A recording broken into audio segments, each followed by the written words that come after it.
In July 2022, 4 European bison were released into a fenced section of West Blean and Thorndon woods near Canterbury.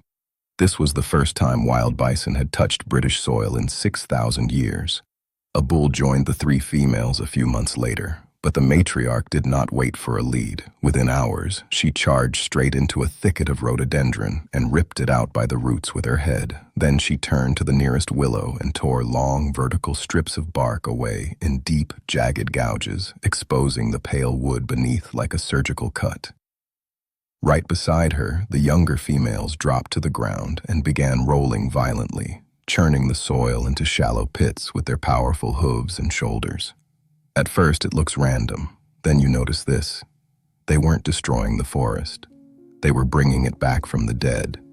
And what they achieved in a matter of weeks changes everything we thought we knew about our ancient woodlands. This revelation is supported by the Wilder Blean Project, a meticulous scientific partnership between the Kent Wildlife Trust and the Wildwood Trust. This is not a hobbyist experiment. It is a multi-decade study backed by the European Bison Pedigree Book, a document that has tracked the lineage of every living bison since 1932. Clip: Archival Bison Pedigree Documents. The project utilizes a monitoring program scheduled to run until 2050, employing baseline surveys that recorded 178 species of spider and rare fungus beetles not seen in Britain for decades. The official story is that these ancient woodlands are precious and intact. We are taught that a thick, green canopy is the gold standard of forest health. But that impression is a lie told by the canopy. Underneath, these forests are suffocating in the dark. In 2021, surveys revealed that despite the lush appearance, biodiversity was in a state of extraordinary collapse. And then, something changed. This is the story of the evidence hiding in plain sight, and the staggering possibility that our obsession with tidy nature has been killing the very thing we were trying to save. To understand why this matters, you need to know the reality of what we have been calling a healthy forest. For a century, the mainstream conservation narrative has been built on a single visual metric: the thickness of the green canopy. We were taught that a dense, unbroken roof of leaves was the hallmark of an ancient, thriving ecosystem. According to conventional forestry standards, a good woodland is one that is quiet, orderly, and visually consistent. But here is where the official story breaks down in a way that is truly extraordinary. When researchers from the Kent Wildlife Trust conducted their baseline surveys at West Blean, they found that this lush greenery was actually a veil for a biological desert. The canopy had become so successful, so uninterrupted, that it had effectively sealed the forest floor in a tomb of permanent shadow. Because no light could penetrate the ceiling, the vertical architecture of the woodland, the layers of shrubs, flowering plants, and young trees, had been completely erased. We've been protecting a green shell that is hollow at its core. Think about that. We have been managing for a visual aesthetic while the actual life support systems of the forest were flatlining, not because of a lack of care and not because of a lack of funding, but because we were prioritizing comfort over truth. This is the canopy lie, the belief that a forest is healthy just because it's green. The reality is that without the violent disturbance of large animals to break that canopy open, the forest enters a state of ecological stagnation. It becomes a museum piece, frozen in time and slowly suffocating under its own weight. When a forest stops changing, it starts dying. To understand the cure, you have to see the rot. But here is where it gets truly extraordinary. To fully grasp the weight of what is happening in Kent, you have to understand the history of the animal we almost erased from existence. For centuries, the European bison was the undisputed monarch of the continent's forests, a 900-kilogram ghost that shaped the very land it walked upon. But as human civilization expanded, the monarch was systematically dethroned. By the early 20th century, the official story of the European bison had reached a definitive, tragic conclusion. In 1919, the last wild bison in Poland was slaughtered.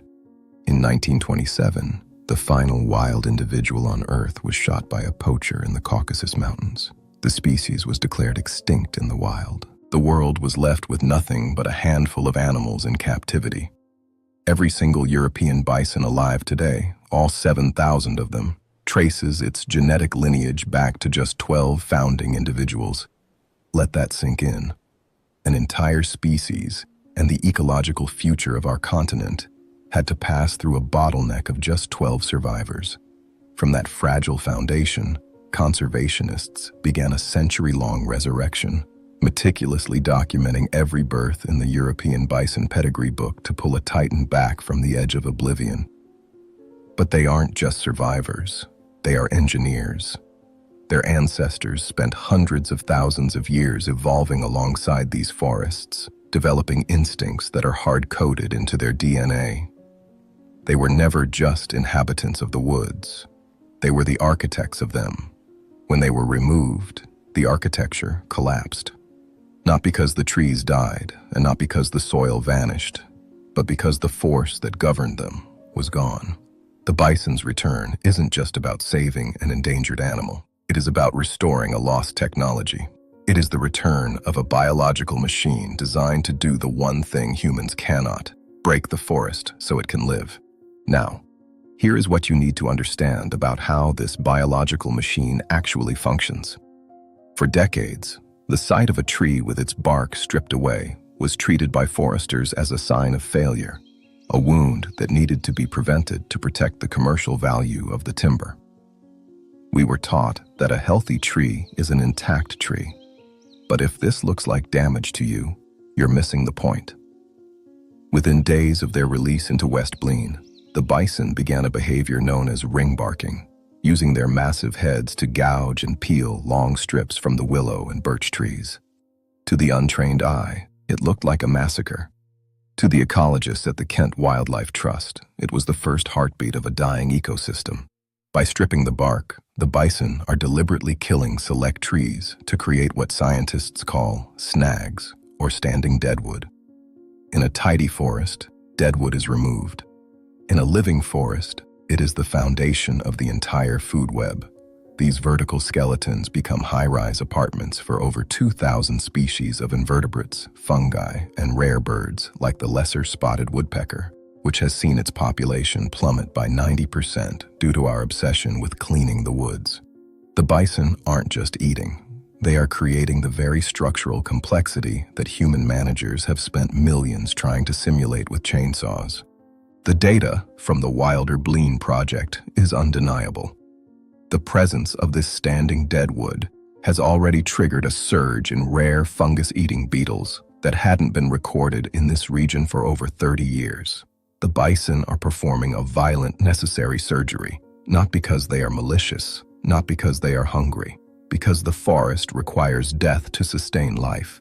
If this is reshaping what you thought you knew, hit subscribe.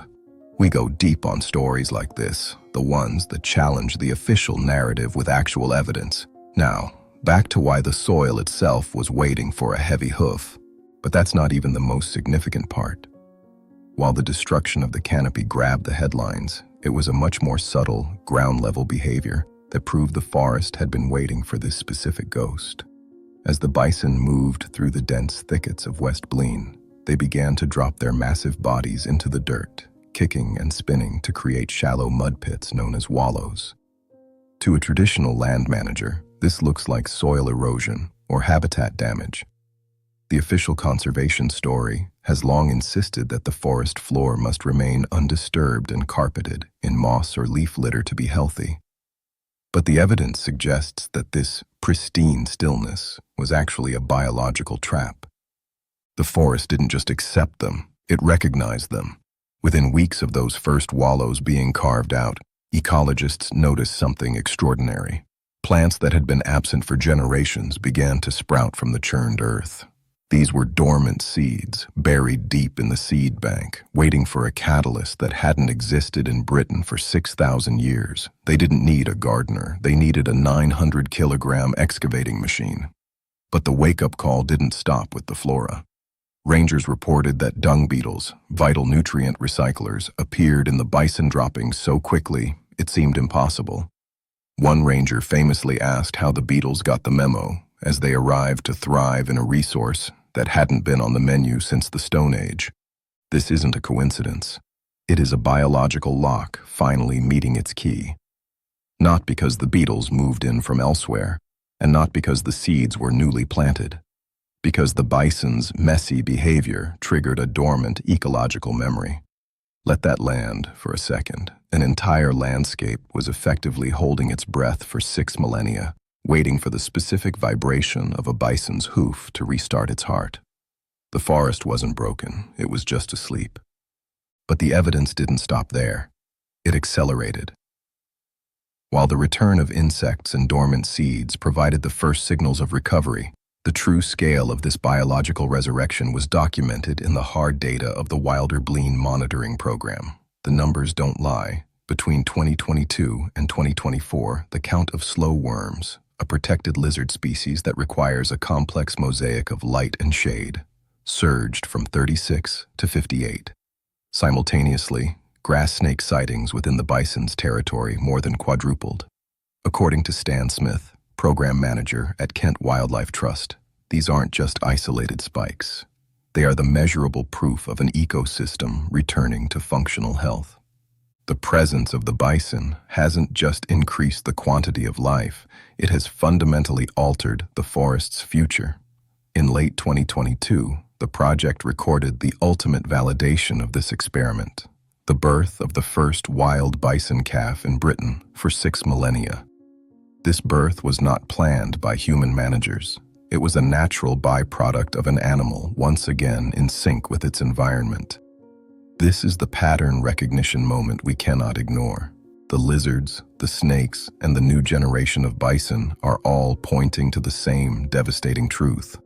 Our forests don't need our protection nearly as much as they need our absence, not because we don't care, not because we lack the science, because we are not the mechanism. The bison is.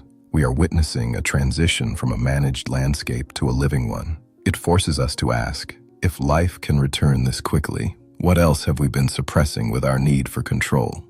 But here is where it gets truly confronting for the establishment. To understand the gravity of the Wilder Blean results, you have to realize that for the last century, we have tried to play God in the garden. The official story is that through sustainable forest management, the strategic use of chainsaws, heavy machinery, and government-mandated felling cycles, we can replicate the natural cycles of a healthy woodland. We were taught that a ranger with a marking hammer and a tractor is a suitable replacement for a mega herbivore. We tried to do their job for centuries. We failed. The data proves that a 900-kilogram animal's instinct is a superior technology to human engineering. When a ranger cuts a tree, the cut is clean, the fall is controlled, and the site is usually tided. When a bison rips into a thicket, it creates a jagged, messy, and infinitely complex transition zone that no management plan can map. They don't follow a 5-year budget. They follow a 6,000-year-old ecological blueprint. Our machines compress the soil. The bison's hooves aerate it. Our chainsaws create uniform debris. Their horns create varied snags. Not because we weren't trying, not because we didn't have the tools, because a chainsaw has no instinct. Human management is a static response to a dynamic problem. The bison is the dynamic solution. If you made it this far, you already know this channel doesn't look away from the stories that matter. Subscribe. Share this with someone who needs to see it. Because the final hurdle isn't the science, it's us. And it gets worse. Despite the overwhelming biological success in Kent, the greatest threat to the forest's resurrection isn't a lack of science. It's the human psychological need for a tidy world. The official story suggests that we want wild nature, but the legal and social reality proves otherwise. Because the bison are technically classified as dangerous wild animals under UK law, the project was forced to install extensive fencing and complex bison bridges to ensure they never truly cross paths with a public that is conditioned to see a broken branch as a safety hazard and a mud pit as an eyesore. We are currently trapped in a battle between the tidy landscape and the messy truth of a living forest. The establishment is struggling to categorize an animal that doesn't respect a boundary and a forest that refuses to look like a postcard. We have spent centuries sanitizing the wild, removing the violent and the broken until we were left with a green museum. Now, faced with the proof that destruction is a prerequisite for life, we are flinching. Not because the bison are failing, not because the data is unclear, because we are terrified of what we cannot control. Now, back to the biggest question of all. The bison have shown us the rot in our philosophy and the path to a biological resurrection we didn't think was possible. They have done their part. The data is in, the beetles have returned, and the first wild calf in 6,000 years is currently walking through the Kentish woods. The evidence is undeniable. Nature is ready to breathe again, but it requires us to do the one thing we find most difficult. It requires us to surrender. The devastating final thought is this: are we brave enough to let go of the steering wheel? Greater than